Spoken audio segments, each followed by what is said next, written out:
Hacer lo concerniente a la clase de hepatitis viral. Yo soy la doctora Jessie Corday Aramayo, médica pediatra asistente del Servicio de Medicina Pediátrica del Hospital 3 Goyeneche.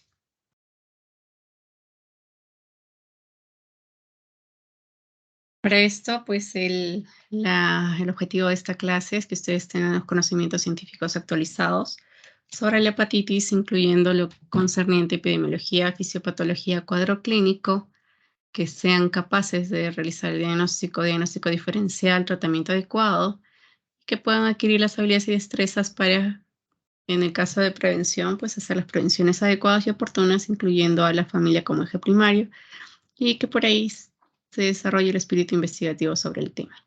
La bibliografía es tal cual se comenta en el sílabus que manejamos del curso. Bueno, primero tenemos que tener en cuenta lo que es la definición de hepatitis. ¿No? Recuerden que la hepatitis está definida como la enfermedad del hígado que presenta efectos histopatológicos, ya sea necrosis en las células hepáticas y por lo tanto una reacción inflamatoria circundante. Entonces, la hepatitis, pues existe la clasificación de virus hepatotrópicos, que quiere decir que el objetivo es el hígado, tal como las virus de las hepatitis A, B, C, D y G, y los virus no hepatotrópicos, es decir, que generan una afección multisistémica, pero generan esa inflamación en el hígado, y son las que pueden observar ahí. Sarampión, rubiola, enterovirus, ya sea Coxsackie, ecovirus, flavivirus, filovirus, parvovirus, adenovirus, arenavirus, herpesvirus, todos los serotipos, virus varicela zoster, citomegalovirus, Epstein-Barr y otros. Entonces, ¿por qué es importante la hepatitis vírica? Porque todavía sigue siendo uno de los principales problemas sanitarios, ya no solo en nuestros países en vías de desarrollo como el nuestro, sino también en los desarrollados. Entonces, si bien existe una gran componente infeccioso viral, que es lo que vamos a tocar ahora, pues tienen que recordar que también existen las afecciones hepáticas no víricas, que son las que pueden observar en este cuadro tomado del Nelson de Pediatría. Entonces, también existen infecciones autoinmunes, metabólicas, tóxicas, anatómicas, hemodinámicas, hepatopatías grasas no alcohólicas, que esto entra en el diagnóstico diferencial de hepatitis para los niños. Referente a los virus hepatotropos, ya los dijimos, clínicamente mencionan estos 5 serotipos que son importantes. Los vamos a desarrollar uno a uno y vamos a comenzar. Entonces, para esto hay que entender primero que el término de hepatitis, pues existe un componente común frente a ellos porque van a ser el mismo órgano blanco, va a ser el hígado, el sujeto de ataque, por así decirlo, y el hígado como tal va a generar una respuesta aguda a esta infección. Esta respuesta aguda puede generar una lesión citopática directa o ya sea cuando interviene el sistema inmunitario. Por lo general, ustedes recorren los asesinos hepáticos que ya lo saben y lo han revisado ya, que las necrosis por lo general van a ser predominantemente en las áreas centrolobulillares.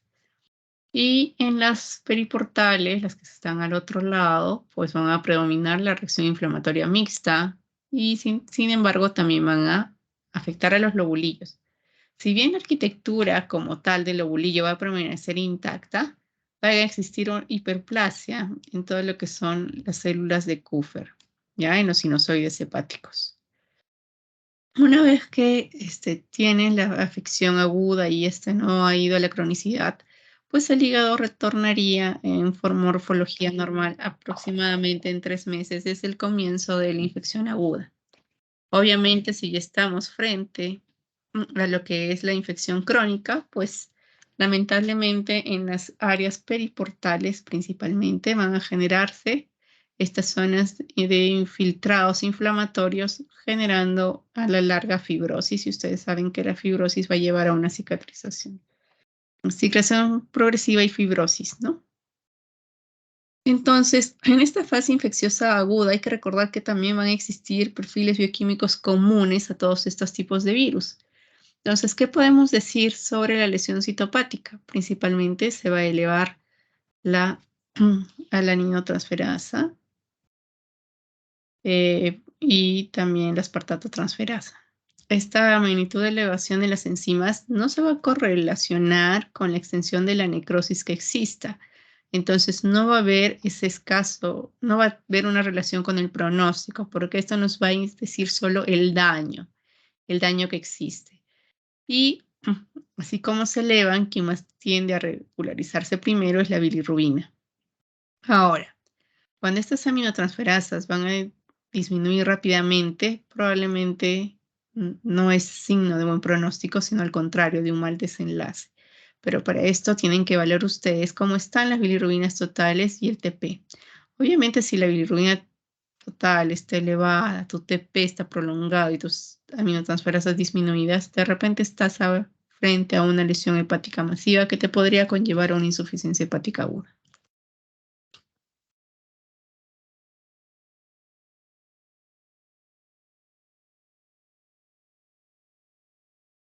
También la afección te puede llevar a patrones colestásicos definidos como la elevación de de la bilirrubina directa. Estos ductos biliares, pues también va a existir una éstasis, un flujo biliar anormal a nivel de los canalículos y celulares por la lesión, ya hemos dicho, inflamatoria y citopática portal.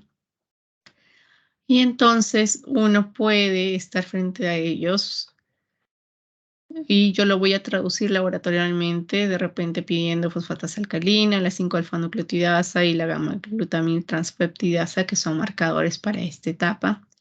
Y si esta normalidad no me va a decir que va a ir o no a la cronicidad, es decir, es independiente.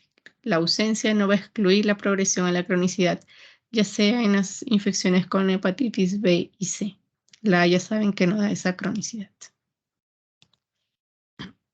Mm. Si mi función sintética está alterada, ¿qué es lo que voy a encontrar? A veces existe, pues principalmente ya saben que el hígado tiene su función de síntesis proteica. Al verse alterada, yo encontraría que mi tiempo de protrombina está alargado, el INR también esté elevado y una hipoalbuminemia. Trastornos metabólicos, que es otra de las funciones del hígado, pues estaría frente a cuadros de hipoglicemia, acidosis láctica y el amonio elevado.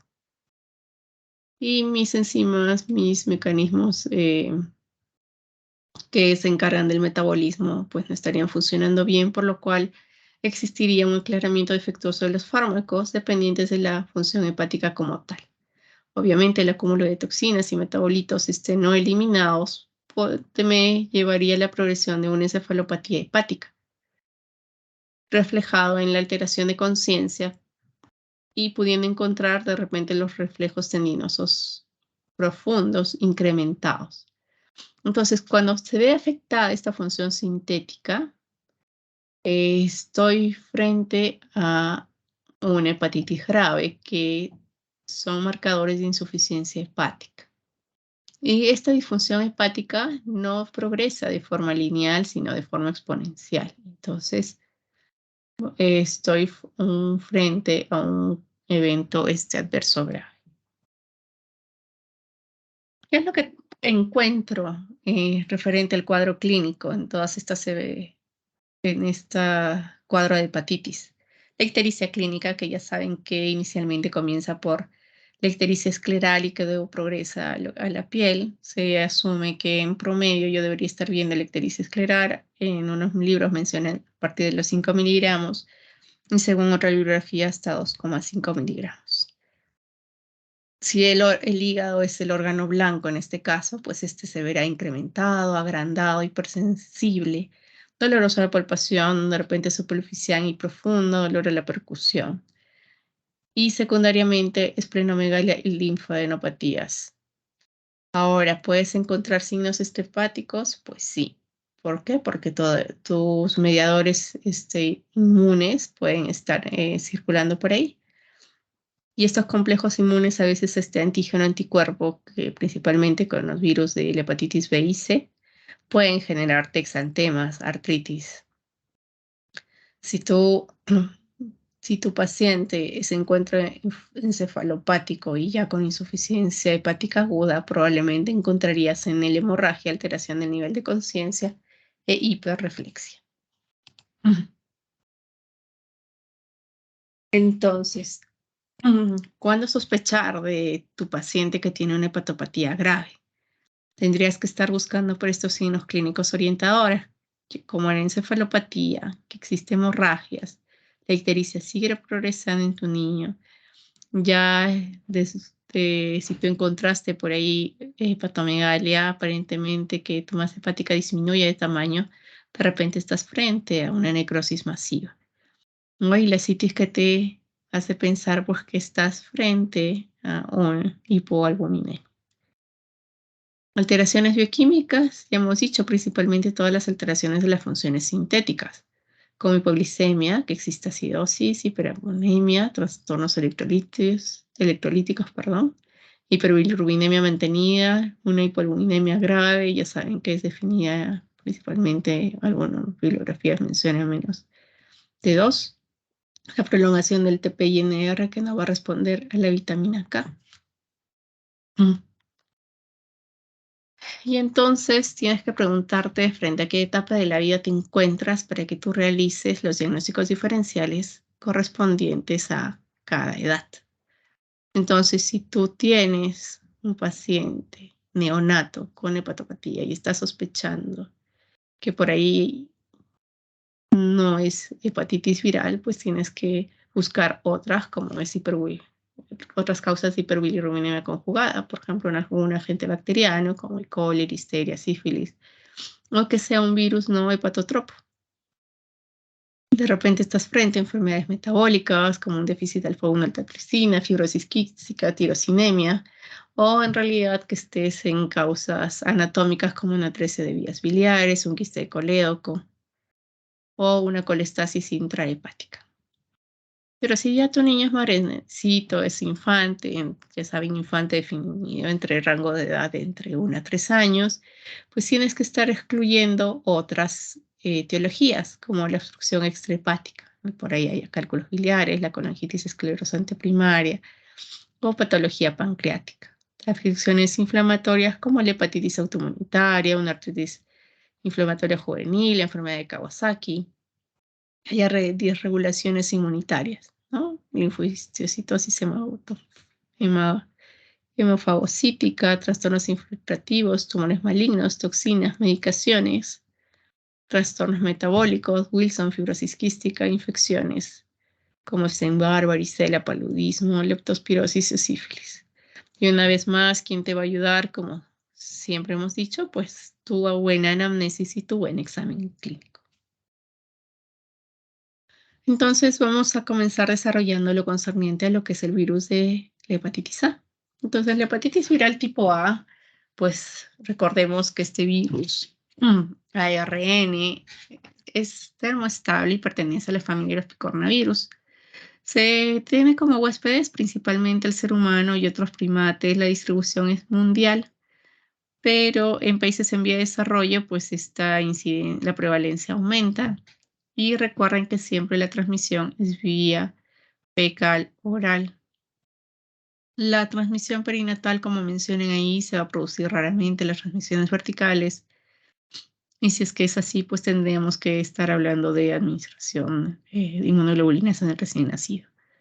En promedio, el periodo de incubación del virus de la hepatitis A es 3 semanas, pero hay que recordar que si bien ya está incubando en el paciente, nosotros, si es que padeciéramos esa enfermedad, estaríamos ya con una excreción fecal del virus conteniendo como máximo justo antes de inicio de los síntomas, se habla entre 5 días antes en promedio, y se resuelve a las 2 semanas del comienzo de la ictericia en los pacientes mayores. ¿No? Entonces, en este cuadro que nos mencioné aquí, vemos que el promedio de incubación es lo que dijimos, ¿no? Las 3 semanas. Aquí mencionan con mayor prevalencia de 15 a 19 días. Y recuerden que tenemos el virus de hepatitis A que se traduce, contagia fecal oral, y el de la hepatitis E. Los otros virus tienen otras rutas de transmisión. Entonces, pues al ser así y no contagiarse por vía sexual, no perinatalmente, constituye con mayor frecuencia en edad pediátrica esta afección, ¿no? Felizmente que es muy infrecuente que nosotros estemos frente a cuadros de enfermedades fulminantes y enhorabuena que no nos lleva a las infecciones crónicas. Entonces, el cuadro clínico, ya hemos dicho, el periodo de incubación va a ser entre la exposición y la aparición de los primeros síntomas. El periodo prodrómico, que hasta que aparezca la ictericia, hasta los 3 a 5 primeros días, caracterizado por astenia, anorexia, náuseas, vómitos, dolor abdominal, diarrea, cefalea, fiebre y exantema, ¿no? Entonces es importante que ustedes pregunten por la ictericia, por la coluria en el paciente, porque esto son datos orientadores, ¿no? En el periodo de estado, que es más o menos una duración de 2 a 6 semanas. Y ya cuando comience a desaparecer la ictericia, pues ya estarías frente al periodo de convalecencia.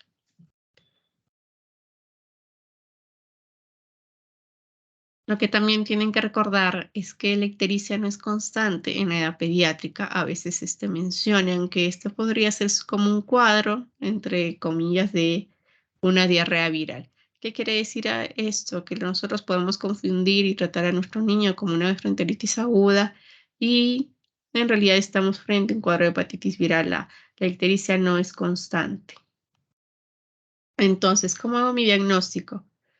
Entonces, aquí, pues una vez que has sido sujeto de la infección, ya sabes que el periodo de incubación entre 2 a 6 semanas antes de inicio de los síntomas, pues ya comienza a haber la excreción fecal del virus y comienza toda la sintomatología que hemos mencionado. Entonces recuerden que quién es la IgM, que es la que se va a expresar, en la que me va a dar se va a activar en los cuadros agudos de la infección, van a alcanzar su punto máximo en la primera semana y va a desaparecer en los 3 o 6 primeros meses. Está acá en lo verdecito. Y tardíamente, pues va a aparecer la inmunoglobulina G, que se va a aparecer más o menos al primer y segundo mes después de la infección para permanecer durante muchos años más. Y elevación nos va a generar, nos va a traducir, mejor dicho, la convalecencia o la inmunidad. Entonces, referente a las complicaciones de la hepatitis A, pues felizmente que la insuficiencia hepática aguda es una complicación infrecuente y cuanto más viremia por el hepatitis A haya, más gravedad, ¿no? Más carga viral. Y a veces esto nos puede llevar a un síndrome de colestasis prolongado, que quiere decir que pueden aparecer y desaparecer los síntomas durante varios meses más. En promedio se habla de 6 meses, pero no va a generar cronicidad. Si es que aparece prurito y mala absorción grasa, pues nosotros tendremos que dar el soporte sintomático, ya sea con medicaciones antipruriginosas y suplementos de vitaminas liposolubles. Pero van a aparecer estas complicaciones, como lo mencionan ahí, sin haber afectado o generar disfunción en la síntesis hepática y al resolver no dejarían secuelas.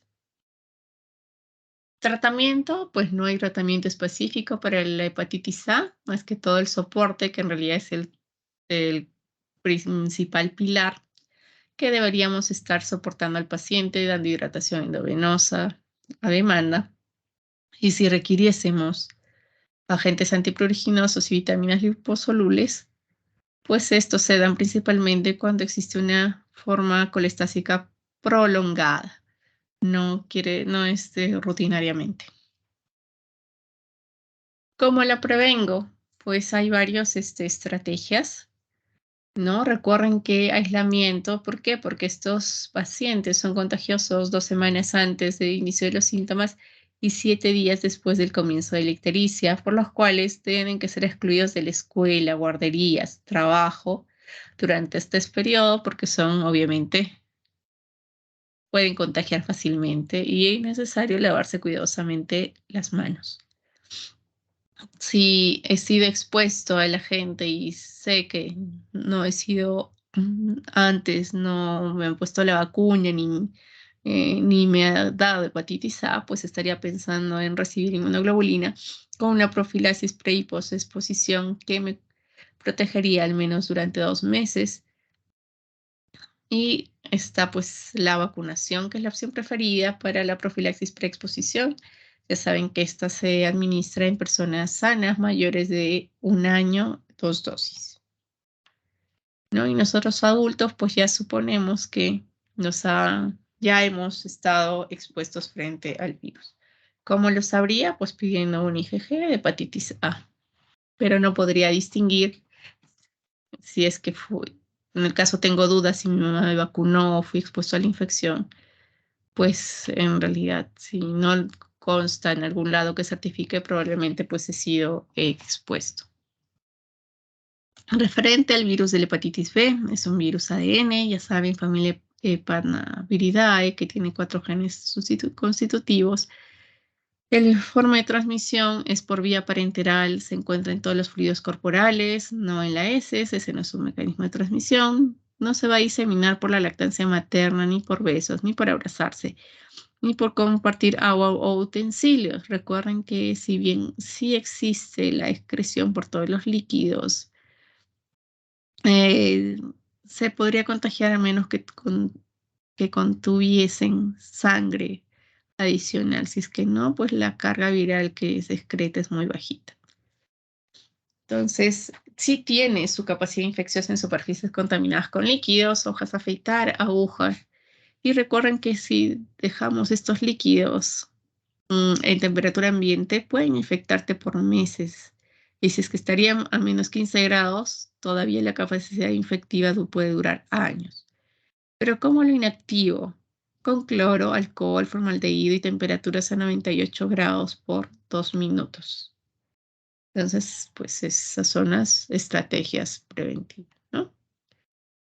Entonces, el periodo de incubación, pues es entre 2 a 6 meses. Recuerden que la principal vía es la parenteral, sexual y perinatal, no fecoral, y sí te va a generar infección crónica y puedes estar frente a a una enfermedad fulminante. Entonces, a veces muchos casos agudos también por hepatitis B son asintomáticos, pero principalmente cuando son sintomáticos, que es la mayor parte de estos, pueden dividirse en 3 etapas. Prodromos, referidos a incubación, puede durar de 2 a 3 semanas y a menudo es asintomática, pero en muy poquitos casos puedes encontrar nefropatía membranosa, síndromes vasculíticos. Si es que ya estás frente a un cuadro sintomático ictérico referido con fatiga, fiebre, mialgias, anorexia, prurito, náuseas, vómitos y dolor abdominal, esto puede durarte hasta 4 o 6 semanas.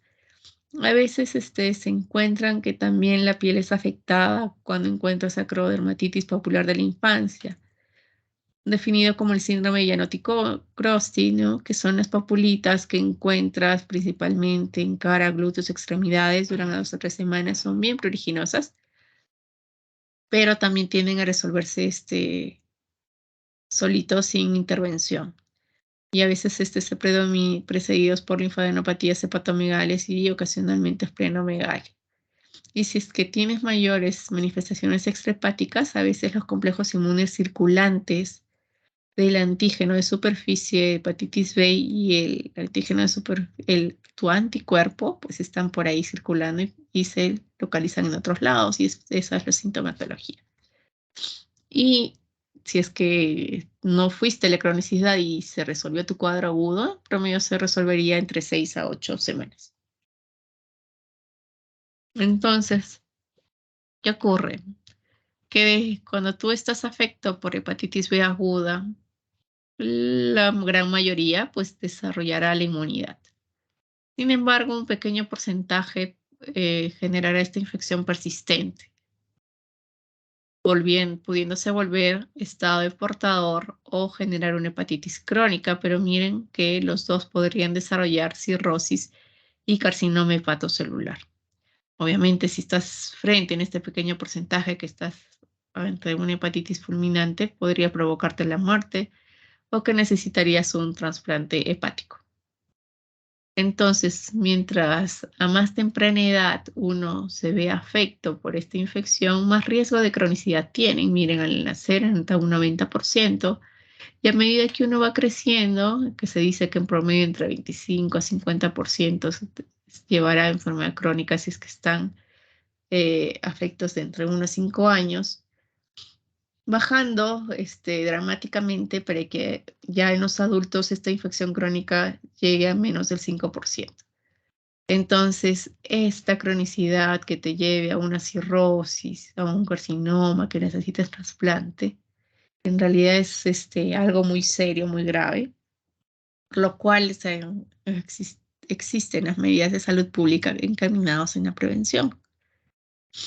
Y eso quiere decir vacunación, ¿no? Y entonces cuando tú estás frente a la hepatitis expuesto después de tu preincubación, que ya dijimos que era 2 a 6 meses, y comienzas a tener los síntomas de ictericia, otros síntomas adicionales, pues comienza a tu aspartato, la aminotransferasa a elevarse.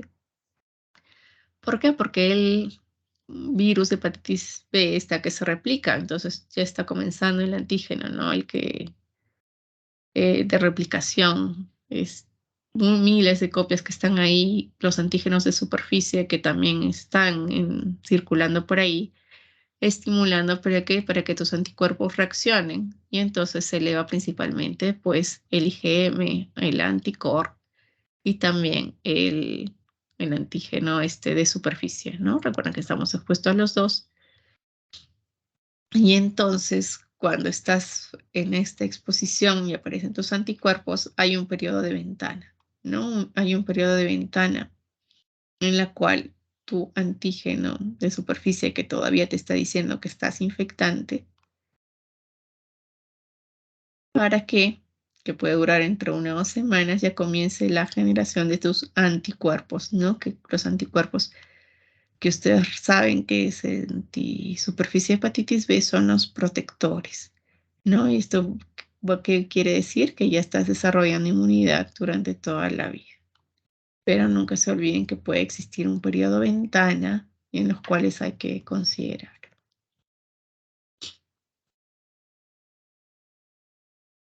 Entonces, esto es muy importante, cómo interpretamos los resultados de las pruebas de infección por el virus de la hepatitis B. Obviamente, si yo nunca he sido expuesto al virus, pues nunca estaré infectado. Pero si es que he tenido una infección, me vacunaron y quiero, ¿qué ocurre? Que me colocaron pues solo la superficie, el core no, por lo tanto nunca he sido expuesto a desarrollar los anticuerpos, nada. Lo que sí principalmente me inyectaron un antígeno de superficie, y cuando aún no lo he desarrollado, pues estaré aquí, pero una vez de que ya tengo la vacuna, pues ya estarán mis antígenos de superficie funcionando. En cambio, si yo estoy frente a una infección aguda, pues todavía todos mis antígenos del virus están activos, y mi IgM pues me está hablando de que hay esta exposición reciente, ¿no? Si es que ya me recuperé de una infección pasada inmune, ya está mi anticuerpo de superficie activo y mi anticuerpo positivo. Pero siempre recuerden que mi antígeno de superficie tiene que estar negativo. ¿Por qué? Porque si yo tengo una infección crónica, tengo ADN, y a pesar de que yo tengo mis anticuerpos, mi antígeno de superficie está por ahí, o sea, el antígeno está replicándose y no son mis anticuerpos lo suficientemente aptos para neutralizar el virus. El anticuerpo de superficie nunca lo he desarrollado, por lo tanto mis antígenos están por ahí. Un falso positivo, ¿no? La infección pasada, infección crónica, pues tienes el core, pero todavía tienes el ADN por ahí. Entonces, cuando digo que es inmune, ya hemos dicho cuando mis anticuerpos contra el virus de la hepatitis B de superficie, pues están positivos, ¿no? Si yo tomase un examen de sangre y me sale más de 10, podría decir que ya estoy protegido. Entonces, cuando lamentablemente me fui a esta época de cronicidad, tengo 3 fases por las cuales este paso. En la fase inmunotolerante, que la mayoría de niños se encuentran, ¿no? Es que está ahí, no genera síntomas y no existe un tratamiento eficaz. A veces existe una seroconversión espontánea, es decir, que mi antígeno E que está replicando pueden convertirse y generar sus propios anticuerpos, pero solo en un 4%. Si es que no, todavía persiste ahí hasta pasar a una fase inmunoactiva en las cuales ya existe la inflamación activa, ya se eleva mi alaninotransferasa, mi aspartatotransferasa, existe fibrosis progresiva y todas las terapias de tratamiento van encaminados a esta fase.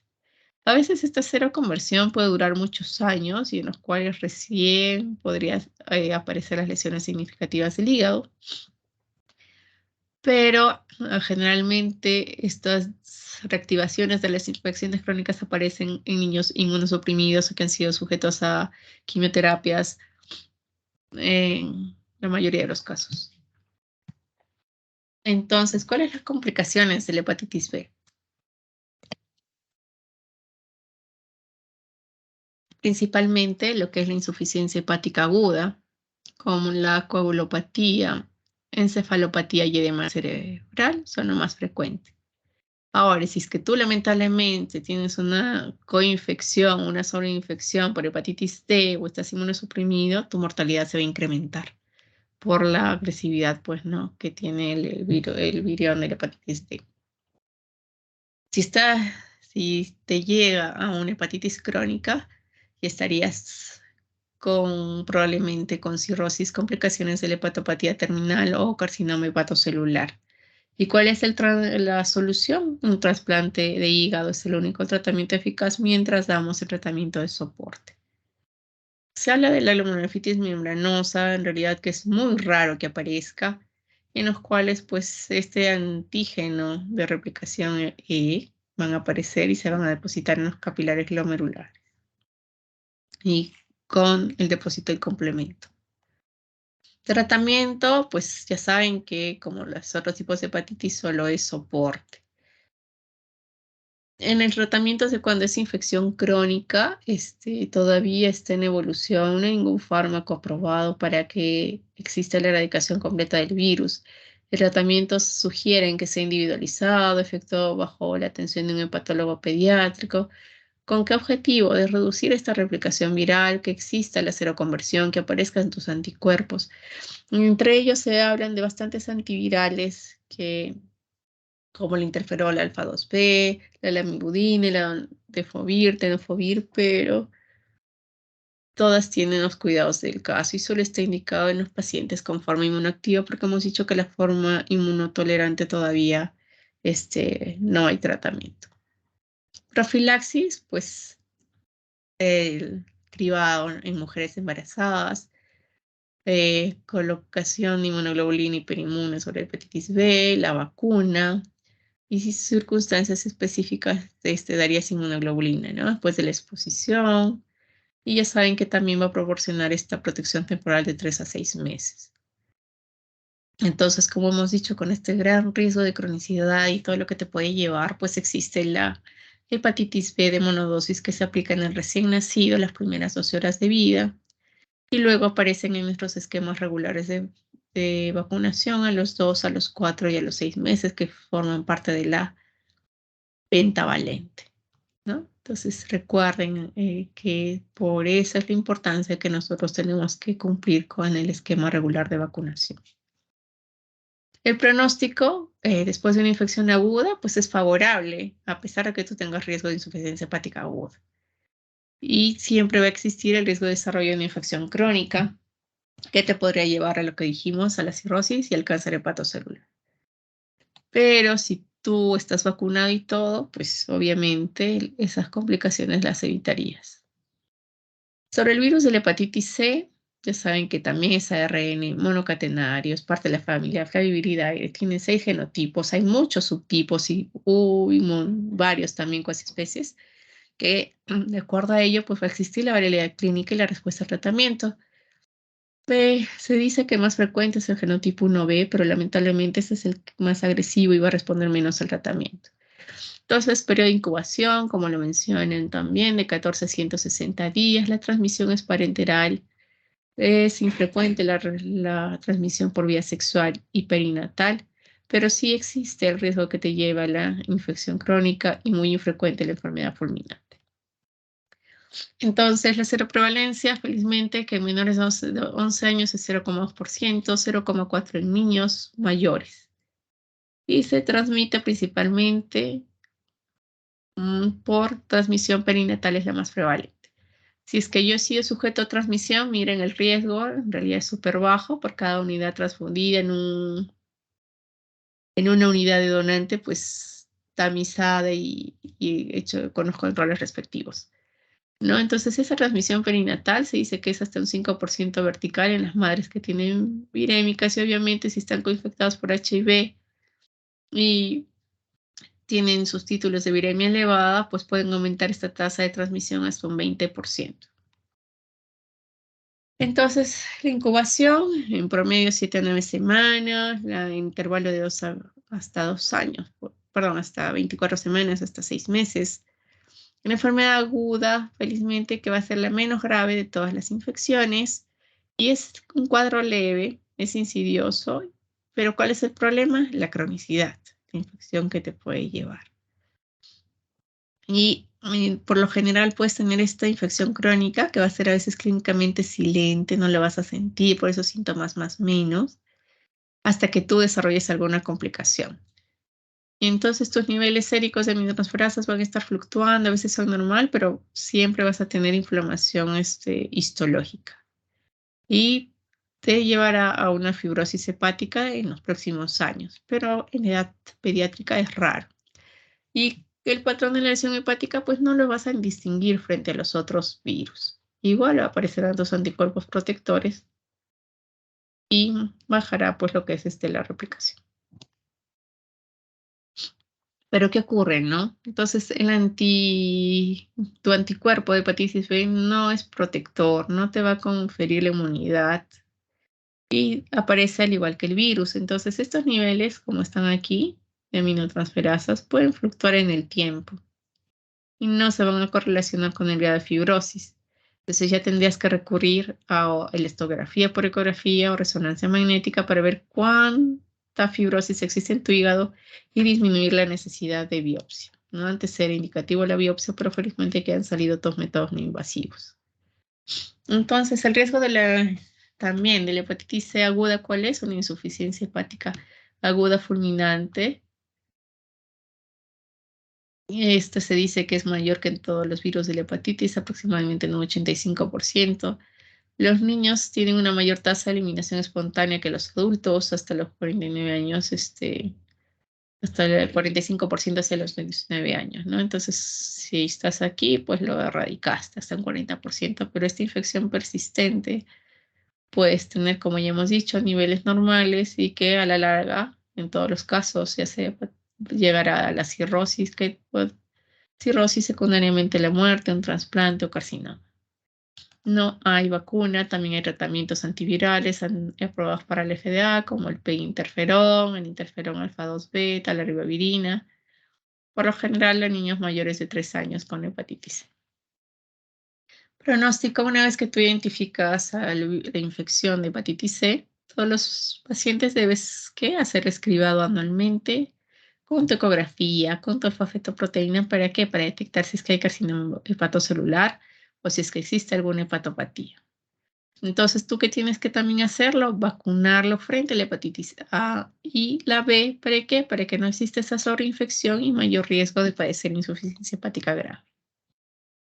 Sobre la hepatitis D, ¿no? Entonces recuerden que la hepatitis B es un virus efectivo, algunos lo llaman que es ARN satélite o virusoide, porque por sí solo no puede generar infección. Necesita el virus de la hepatitis B, que es la cápside que comparten con ellos, para que recién se replique. Y de acuerdo a ello, pues habrá o sobreinfección, que quiere decir que primero se estableció la hepatitis B y luego vino la hepatitis D, o coinfección cuando existe la infección simultánea. En el caso del periodo de incubación, cuando hay una sobreinfección de 2 a 8 semanas en promedio, cuando hay coinfección, es similar a la hepatitis B, y obviamente la lesión es más grave cuando tienes los dos virus que cuando tienes la hepatitis B solo. Síntomas similares, pero por lo general más graves que otros virus hepatotrópicos, y el curso clínico va a depender del mecanismo de infección. En coinfección habitual, hepatitis aguda, mucho más grave, pero el riesgo de hepatitis crónica es bajo, a menos que en sobreinfección, cuando la enfermedad aguda es infrecuente, pero la hepatitis crónica es habitual, ¿no? Entonces miren las diferencias. El riesgo de insuficiencia hepática aguda es máximo y debe pensarse en hepatitis D en cualquier niño que haya insuficiencia hepática aguda por la gravedad. Entonces, igual, transmisión parenteral, no es fecal oral, puedes transmitirlo sexual, perinatal, si te va a llevar infección crónica o enfermedad fulminante. No se han definido los antígenos circulantes. Si nosotros pedimos un IgM dirigido contra el virus de la hepatitis B, van a aparecer a las 2 o 4 semanas de la coinfección o 10 semanas tras la sobreinfección. Siempre tenemos que dar medidas de soporte. Tampoco hay vacunas, pero la vacuna de la hepatitis B y la inmunoglobulina B se usan con las mismas indicaciones, ya que si estuviese afecto solo por hepatitis B. Sobre la hepatitis E, es un virus ARN, es transmisión fecal oral, un promedio de incubación 40 días, el intervalo es que 15 a 60 días. Y la enfermedad que produce la B es igual que la A, solo que esta E es más grave, no hay enfermedad crónica. Por lo general, el pico cambia, ¿no? Antes dijimos que la virus de hepatitis A era para más niños, ahora el pico de edad es entre 15 a 34 años, y sus anticuerpos IgM han dado, por lo general se positivizan alrededor de la primera semana de enfermedad, y puedes detectar ARN en el suero y también en las heces. Y a veces lo que se aplica el tratamiento es inmunoglobulina de levantes múltiples en áreas anémicas, puede mostrarse y ahí tiene resultados. Entonces, tienes que observar la estrategia frente a la hepatitis aguda crónica. Entonces, vas a la ictericia, tienes que primero hacer pruebas de exploración física, ya sabes, tiempo de protomina es importante, la glucosa, amonio, pruebas renales, estado neurológico, y determinar si es que existe una disfunción sintética hepática. Si es que sí, centrar trasplantes; si es que no, buscar datos de hepatopatía crónica como ascitis, varices, hepatospleno, angiomas, araña, dedos de paella de tambor, fallo del medro. Si es que es así, tienes que también datos de hepatopatía crónica o un centro de trasplante. Si no te salen positivos la serología vírica, tendrías que referir a un gastroenterólogo pediátrico, y si son positivas, preguntarte frente a qué estás. La hepatitis C, precauciones universales, referir a un gastroenterólogo pediátrico. Hepatitis A, pedir una monitorización estrecha, si hay deterioro, y si no, pues o se basa en las medidas, ¿no? Y si tiene hepatitis A, profilaxis. Si te vas a la hepatitis B, profilaxis, pruebas de laboratorio 6 meses para saber si el estado de portador definido como que no aparecen tus anticuerpos protectores contra la cápside, y si es antígeno de superficie positivo, ¿no? Refieres a gastroenterólogo pediátrico. Y si está positivo, pues existe ya un periodo de recuperación. Entonces aquí les dejo un cuadro resumen para que lo revisen, que es prácticamente todo lo que hemos comentado el día de hoy. Muy bien, eso es todo lo que tenía para ustedes.